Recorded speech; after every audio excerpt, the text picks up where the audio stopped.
வயநாட்டில் நிலச்சரிவினால் பாதிக்கப்பட்ட மக்களுக்கு தன் உயிரை பணயம் வைத்து மருத்துவம் செய்த செவிலியர் சபீனாவுக்கு தமிழக முதலமைச்சர் கல்பனா சாவ்லா விருது வழங்கி கௌரவித்தார். பின்னர் செய்தியாளர்களை சந்தித்த சபீனா தன் அனுபவங்களை பகிர்ந்து கொண்டார்.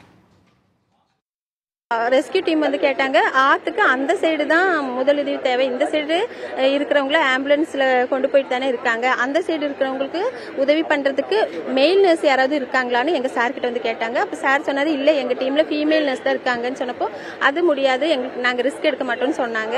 அப்போ நான் தான் சொன்னேன், இல்ல நான் போறேன், என்னால போக முடியும் அப்படின்னு சொல்லிட்டு நான் போனேன். அப்போ அந்த போற நேரத்துல இங்க இருந்து பார்க்கும்போது பேஷண்ட்ஸ் அந்த சைட்ல பார்க்கும்போது அவங்க கிட்ட முதல்ல போகணும், எப்படியாவது நம்மளால முடிஞ்சது எல்லா திங்ஸுமே சில டைம் நம்ம கிட்ட இருக்காது, என்ன நம்மளால முடியுமோ அதை பண்ணணும்னு சொல்லி அங்க போகணும்னு நினைச்சேனே தவிர ஆறு பார்த்தோ இல்ல ஆழம் நம்ம எங்கே விழுந்துரும் அது எதுவுமே பயப்படல.